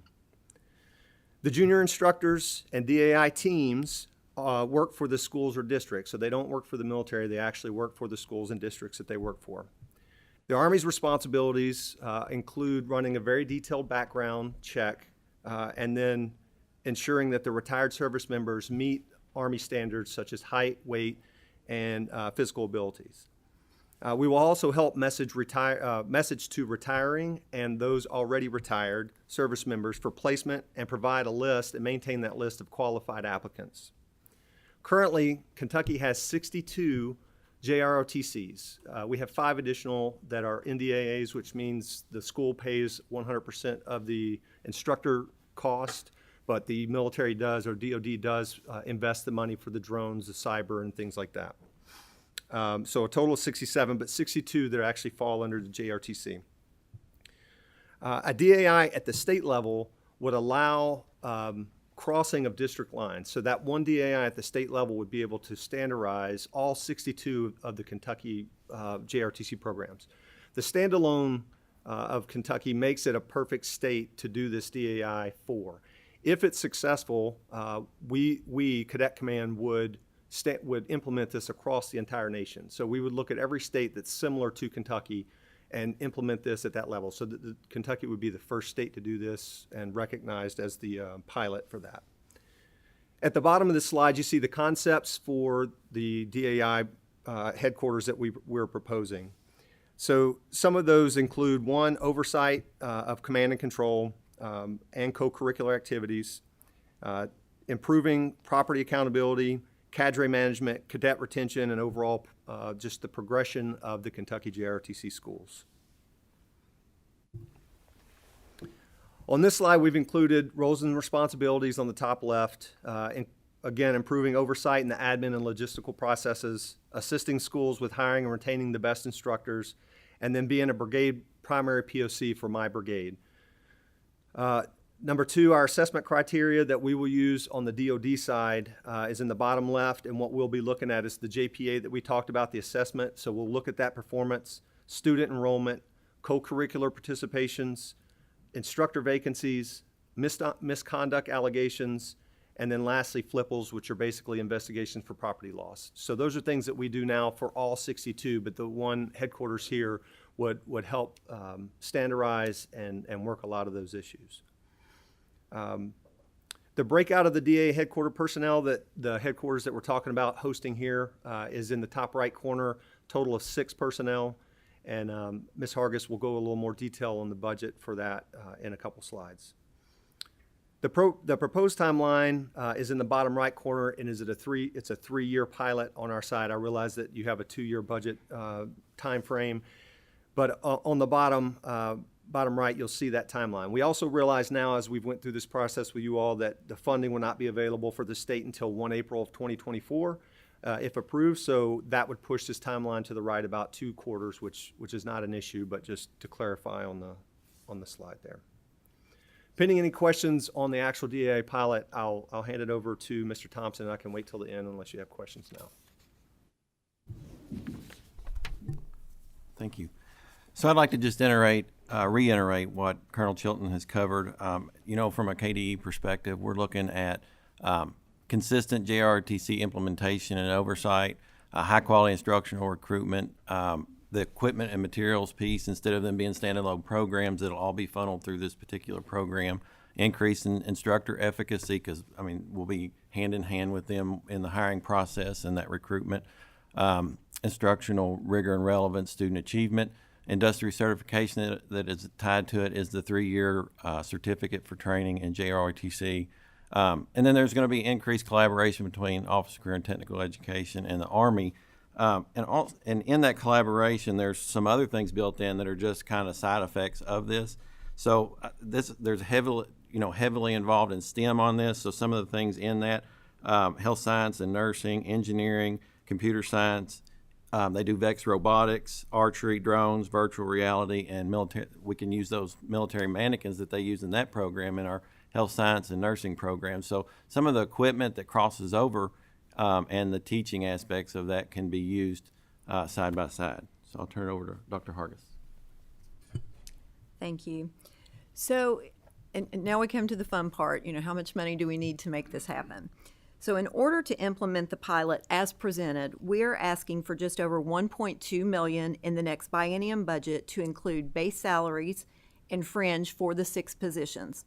From a budgeting perspective, this would entail a per student investment of $77.61 based on the 2022-23 Kentucky JROTC enrollment. So we're estimating a base salary of $80,000 for the 6 full-time KDE employees. KDE would be responsible for the fringe, including the FICA, retirement, health, and life, along with annual and sick days and any comp hours for these positions. The Army does provide a cost sharing on the minimum instructor pay, or MIP, base salary. However, the Army minimum instructor pay does not take into consideration any of the fringe or benefits, and they are not aligned, that salary level is not aligned with the state salary schedule. So until candidates are actually selected, we do not know from the KDE level the actual base salary due to position grading and any difficulties that we might find in locating candidates. We believe the Army cost sharing will not exceed $230,152, and again, that is anticipating a base salary of $80,000 for the 6 positions. So at that point, or at this point, we are happy to address any questions that you have. Beth, you must have done a good job. I hope so. It's No the questions? team. Yes. We've got the man with 2 last name first name last, Senator Thomas. I'll answer to anything. Or Representative Thomas. So is this an ask that we need to relay to A&R, or is this going to be an ask from Kentucky Department of Education to bump some of y'all's? Who's asking? Do you need us to, or is that something you're going to go through the Department of Education and ask? We were asking actually for a line item budget through you all. Through us. Okay. You know, we're pursuing all avenues of revenue at this point, but right now we don't have any other sources available, so this would be our first target. Okay, great. Thank you. Senator Higdon.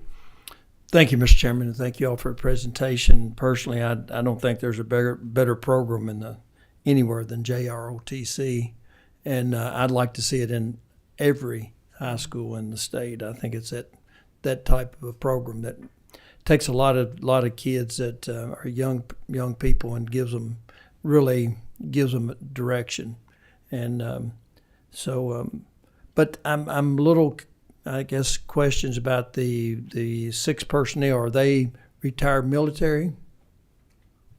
Yes, sir. Right now, it's a requirement to be retired military to be a junior ROT instructor. The $80,000 salary, is that comparable to what a JROTC instructor would get in a high school? So Dr. Hargis did a average, because like she was trying to, what she was explaining, we didn't want to go into detail because there's that much detail. Each position can range from a retired colonel to an E7 retired. So that money could fluctuate depending on who you hire. We don't have say on who that is, so I can't tell you who you would hire or how much it would cost. Her averages, I believe, were on the highest side, so that is a worst case scenario. But yes, the $80,000 for an 06, a colonel retired, that is about the correct amount. You've answered. That's a very good answer. So you're taking their salary as when they retire, their rank, and that's what you're paying them to continue at these positions. Correct, sir. So when an 06 retires, they receive about 50% of their base pay. So the MIP is the other half, and that's what the state and the DOD shares. So the DOD and state down at the school district pays 50% of the other half, so it brings them back up to exactly what they were making before they retired. A few more. I'm still trying to get my arms around it so I better understand it. So these 6 would oversee the training, or will they actually be hands-on and so from time to time in the actual school district, actual JROTC programs? Yes, sir. So they wouldn't be hands-on at the JROTC level. They would have some. The DAI, the 05 or 06 probably will not be at all. He'll be managing both sides. And then you have a retired sergeant major is the intent for the operations piece to do a lot of the coordination for all of the co-curriculars, the robotics competitions, things like that. Now, where you start getting into a little more involvement at the junior RTC level are the assistant DAIs, which is the 04, 05, or E8 levels for the Western and Eastern Regiment. But that's only one person that would be overseeing about 30-ish programs. So they're not going to have a lot of time for individual. But they probably will be down at competitions, things like that, to make sure that the operation's going as planned. And then the last 2, the military property specialists. Now they'll have a lot of hands-on because they're going to be ordering and delivering supplies, and then making sure that the hand receipts are correct as employees hand over, retire, and leave the schools, so that we have accountability of all of that equipment. Well, thank you, and I'd certainly be supportive if you're going to take one of the best programs we have in the state and enhance it. So. Thank you. Thank you. Senator Meredith. Thank you, Mr. Chair, and thank you for your presentation. I share Senator Higdon's enthusiasm for the program. I really would like to see this across the entire state. So to that end, could you provide us with a list of the schools that have the school districts that have these programs already? Yes, I can do that. I think that'd be very beneficial. I'd like to see that. You know, obviously specifically how it affects my district, but thank you. Beth, I think you won, but anyway, you can appreciate y'all. Thank you very much, and we'll get Senator Higdon on the money side because he's the particular one. So, thank you. Thank you all so much. Now I got another Somerset girl. I've left my Somerset girls here till the last. Virginia, bring your group up and introduce yourself. And you've got 20 minutes, and but if you take 10, that'll be all right too.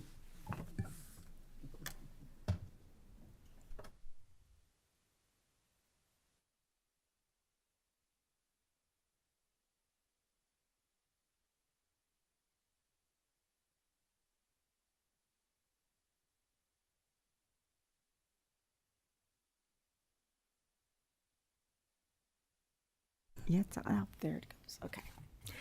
I'll start again. Good afternoon, Mr. Chairman, Vice Chairman, and members of the committee. My name is Virginia Dial. I am retired from an extensive career in banking, and I'm currently the president and CEO of Connect Community Village. I have here with me today Dr. Tony Dotson, and I'll let him introduce himself. Good afternoon, Mr. Chairman, committee. My name is Dr. Tony Dodson. I'm a retired Lieutenant Colonel, 26 years in the United States Army, both enlisted and as an officer, and I realize that I'm the only thing standing between you and lunch. So I appreciate your attention. Thank you. First of all, I want to thank you for the opportunity to address this committee this afternoon. We are here today in support of our veterans and to explain in detail the need for your support for Connect Community Village and Bluegrass Veterans Ranch. You have an extraordinary opportunity to play a very important role in the solution to the widespread apathy toward our veterans. Connect Community Village and Bluegrass Veterans Ranch is an innovative plan of action to assist our veterans in transitioning from their military service to a life as a civilian. We are all aware of the crisis that our veterans face today: suicide, homelessness, unemployment, poverty, incarceration, and various forms of addictions. We've all heard the statistics: 40,000 homeless veterans, 1,054,000 unemployed, 2,300,000 living in poverty, and the newest estimate from a joint study by the America's Warrior Partnership, Duke University, and the University of Alabama shows the rate of suicide among our veterans is closer to 44 per day instead of the quoted 22 per day. We have muddled around these statistics for not only years, but for decades. Our repeated attempt to reach out to our veterans in crisis has been to simply stick a Band-Aid on it and hope that the problem will cure itself.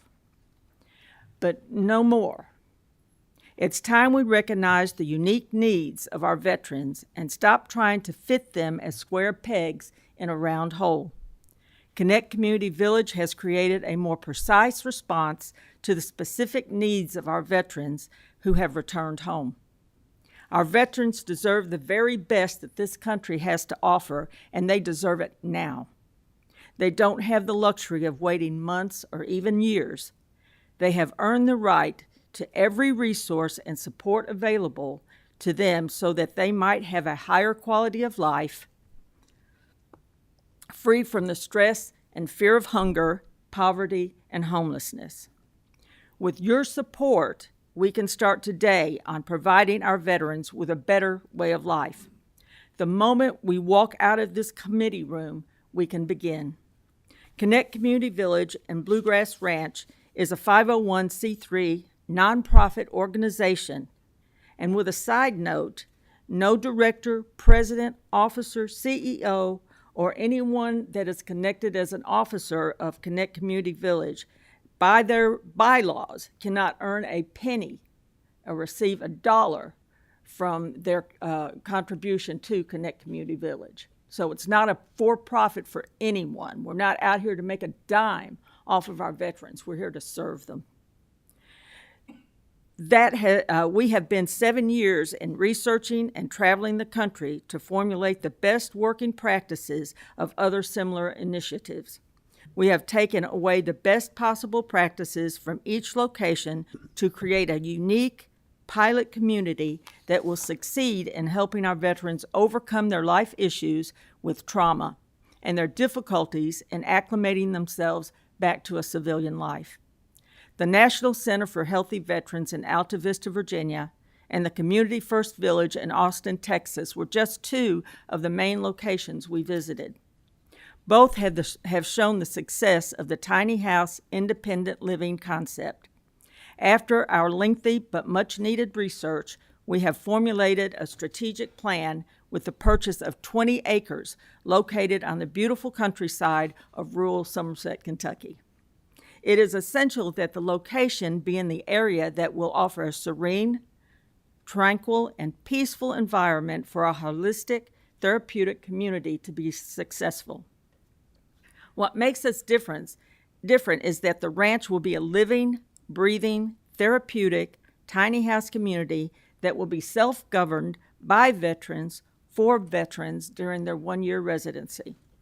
Our veterans will have their own 400-square-foot tiny home on a working ranch that will include self-sustainable income and the following experiences: a safe and secure housing, support, purpose, pride, and hope, relationship building, various vocational training opportunities, entrepreneurship, productivity, community activities, individual attention, group learning sessions, which include life skill training, agricultural training, livestock care, canine support training, gardening and food preservation, beekeeping, freshwater pond and hydroponics, community farm store, arts, music, and physical fitness. Connect Community Village and Bluegrass Veterans Ranch will accept applications for veterans that are referred by reliable agencies such as recovery programs, churches, the VA, and our judicial system. They will go through a vetting process that will include drug testing, background check, and a physical and psychological evaluation. No one with a violent or sex offender background will be accepted. Random drug testing will be a required standard program of the ranch. We will have ongoing events at the ranch that will include community outside of the ranch: movie nights, music, presentations at the pavilion, campfires, barbecue, craft lessons, pumpkin patches, holiday events, agricultural training opportunities, and tours. It is important that we connect our veterans back to the community in which they live, and to connect our community back to our veterans. We are offering a solution to our growing veteran crisis. Not only do we need your support politically, but we need your support financially. Phase 1 is the development of the infrastructure: roads, utilities, barn restoration, the general store, Veterans Memorial Gardens, the pavilion, and the landscaping. Phase 2 is 25 400-square-foot tiny home units constructed by either 3D printing or conventional structures. Phase 3 is the central complex with the dining area, offices, study, and educational rooms, laundry room, community room, and a chapel. Our vision exists to assist our veterans seeking faith-based discipleship to further their transformation and recovery from various life events as a result of their complex traumas. The Bluegrass Veterans Ranch mission is to assist the transitioning of our veterans back to civilian life through a tiny home pilot community with specific resources and programs designed to help them in development, transitioning and equipping of our veterans with the necessary life skills to return their families and community with a greater sense of purpose and commitment. The end game being a more sustainable and successful life. We are asking this committee to allocate $1.5 million to create the Bluegrass Veterans Ranch community so that the battle of homelessness, recidivism, relapse, poverty, and hopelessness can finally be overcome. Will you stand with us? Will you join with us to fight against their unseen enemies? Can we make them a promise to honor them now in life, not just in death? Can we give them our full measure of devotion and never forget the sacrifices that they made? We can give them our lip service all day long with our words, "Thank you for your service." But it's time we put those words into action, and we show them that we believe that not one of them should be left behind. I'll turn it over to Mr. Dotson. Hard to follow that. She could have been in the Army. Mr. Chairman, as I said, my name is Tony Dotson, and I'm a retired Army veteran. I started my Army career at Morehead State University, and I ended it at University of Kentucky. And since retiring in 2008, I've been assisting veterans in one form or the other. I established a Veterans Resource Center at the University of Kentucky and was the director of that center for a decade or more.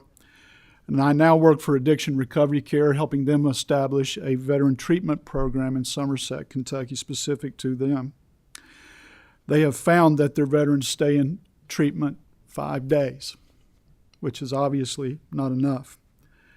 I've often compared my work. I didn't get into it like our honored veterans over there, or distinguished veterans. It kind of chose me. I didn't choose it. And I've compared it to panning for gold. Because you have to get through a lot of mud to actually find those gold nuggets. And Virginia Dial's one of those. She mentioned the lip service and the glad handing, and I've seen a lot of that. But like you, she has a genuine heart and a care and concern for veterans, willing to dedicate her time, her efforts, and her energies toward that, just like you. So that's why I offered to assist her in any way I could. I've been teaching military cultural awareness all over the state of Kentucky, and one of the main points I leave them with is that veterans are not the same. They're all different. There's no one-size-fits-all solution to the plethora of problems that they face in transition. And as you well know, and as Virginia stated, those problems can include substance use disorder, incarceration, and sadly suicide. I've always suspected the number to be much higher because of the inconsistency in how we report suicides and what we exclude as suicides, such as accidental overdoses. I think that most people assume that suicide's just part of the package. It just comes with the territory, and there's nothing we can do about it. And I think that's an incredibly dangerous falsehood. Suicide, in fact, is the most preventable cause of death. What I find shocking, however, is how little we want to talk about it. But everybody loves to talk about sports. So I put this in a sports analogy once and got a good feedback, so I'm going to try it here. If the NFL had the same rates of suicide, if the NFL, there wouldn't be a team standing to take the field by the end of August. Not November, not next year. By the end of August, we wouldn't have a single NFL player, and I can imagine the country's outrage. When I talk about veterans' ease of transition, I use 3 E's. The first E is experience, and I can't change that one. Every veteran's experience is their own. And as you might imagine, some of them have had to experience the worst of mankind. The further that experience is from their civilian life back here, the harder and more difficult and more lengthy that transition will be. The second E is expectations, and unfortunately, the military does a fantastic job of inflating expectations. They tell every exiting military member that they are indeed college material. that everything they did in the U.S. military is worth college credit, that employers are scrambling to hire them, knocking each other over to hire them, and they're going to be a hot commodity. And when they exit, we know that the reality of this world is much different. And what happens when your expectations aren't met? Disappointment, discouragement, depression, alcohol, drugs, so forth. The last E is environment, because environment makes a difference. That's Colonel's not here. That's why so many colonels and generals transition into DoD contracting, because you can still be a colonel or a general. That's an easy transition, right? Because they understand the military culture. So our environment that we transition into makes a big difference. Higher education, as you might imagine, is a huge leap from the military culture. Some environments are far more conducive to others, and that's why I do what I do. I go around and teach military cultural awareness. I try to improve environments. Because if I can improve environments and increase awareness, then I've created an environment that's inclusive and understanding, so our veterans who might be struggling will struggle less. And that, my friends, is exactly what Virginia and her team are trying to do in Somerset, Kentucky. And I encourage you to support her in that effort. Thank you. Thank you. How was that? That's yeah, you did good. Yeah. I like being. Go ahead. I just want to make a comment. Thank you for the strength of your words, and thank you for standing for veterans. I often say I'm a 27-year veteran for the Air Force, and we take an oath to defend the Constitution against all enemies, foreign and domestic, and we ought to defend them. Yes. Yes. The way they defended us. Yes. Thank you. Yes, ma'am. Thank you. Thank you, Representative Stevenson. Dr. Berg. Thank you. Very, very interesting presentation. Are there other examples of similar type of facilities throughout the country? How do you get referrals? What do you do when somebody who's living in your community tests positive for drugs or alcohol? Thank you. Okay. First off, yes, there are others. There's actually a much smaller concept of this in Shepherdsville, Kentucky, or Shelbyville, Kentucky, where I think the last time we checked, they had like 5 tiny houses and a community center. This is a little bit more extensive in as much as this is actually a working ranch that creates an opportunity for them to work through that transition with, again, safe housing, with opportunities for vocational training to make a livable wage, character building process, the veterans, training veterans like Mr. Dotson here, so that they feel comfortable in that transition. And then, what was your second question? How do you get referrals? Referrals will come from qualified agencies. They will come from the VA. They will come from our judicial system, our churches even. Just any qualified agent recovery programs where someone has been in their recovery program for like 12 months, but they still need that transition. This is going to be geared to our veterans, but make no mistake, this pilot program can be used in many different ways across the state, across our country, actually. You could take this same model and apply it to children coming out of foster care. You can have a community like this, tweak it to work for our children aging out of foster care. And it would be a great way to transition them back out into society. So but we've geared this toward our veterans. This is where my heart is. But the pilot can be it could be used for men and women coming out of abuse, and women with children that are single and need that kind of support. This can be tweaked in many number of ways, but this one is geared toward our veterans. And then the last one, if you find that somebody in your community is actively using, how do you respond? What we will do is, because there'll be a zero tolerance for any kind of drugs or anything on the property. But I mean, we're just not going to kick them out. What we will do is we would find they need to be back in a recovery program, and we would find them a good structured recovery program and get them back involved in that. Yeah. Representative Stalker. Good afternoon. My question is more focused on what mental health services are or would be provided to the individuals that are there.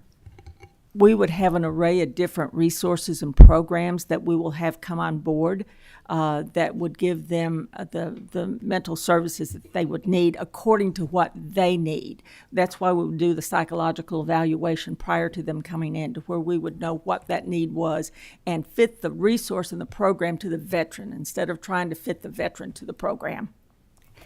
And just a follow-up question to that. So is this being provided on site, or would there be a need for individuals to travel kind of off of the campus, so to speak, to seek the services? That's the great thing about this ranch. We can bring those services to them. They don't have to go out and try to find where they belong. We will evaluate that through these different resources and agencies and have them actually come to our community center, where we will have classrooms and things like that, where they can, and offices where they can interact with those type of agencies. And then one more question is, so you mentioned foster care. I'm a former foster parent with the state, so mental health is a huge concern of mine, and I appreciate the fact that the services would be brought to the individual. Mm-hmm. My concern is what does that look like once that individual has exited the program and the premises of the farm, right? This is a 1-year program where the goal is to reintegrate that individual back into community, and I just would want to make sure that there isn't any sort of issues with, contracts and how those individuals receive services, because it's incredibly difficult for an individual to gain to build that relationship with a good therapist. And build that trust, and then I would hate for somebody to have to leave and then no longer be able to access that. So if there's anything that you could speak to regarding that. Yes, absolutely. We've already discussed that possibility at the end of the 12-year program or 12-month program, what would happen. And if the veteran feels like they need an additional time there, we would look at all those on a case-by-case basis. And the thing of it is, when they do decide to leave, they're going to be a forever family. They can always come back. They'll always be a part of it if they want to come back and actually be a mentor to another veteran that has come in there. But we will walk beside them with this. If the contracts and so forth, we will have outside sources. We're not going to have an individual come in and say, this is the person that you have to deal with for 12 months. We will build that relationship with their counselor, and so that once they do leave, if they want to continue with it, they can. Thank you, Mr. Chairman. All right. If there's no more questions, thank you. And thank you. Put that request in writing, and we can get some of our people to look and see what we can and can't do, or whatever we. That would be great, because with your help, we can begin this now rather than waiting, this year and next year for grants and things like that. We can start this now, and they need us now. Yeah, the budget, we're not in session, and when we go in session, it's going to be January the 2nd. So if anything transpires out of it, it'd have to happen at that time, Virginia. That'll be fine. Thank That'll you. be fine. Thank you. Yeah. Motion to adjourn? Motion.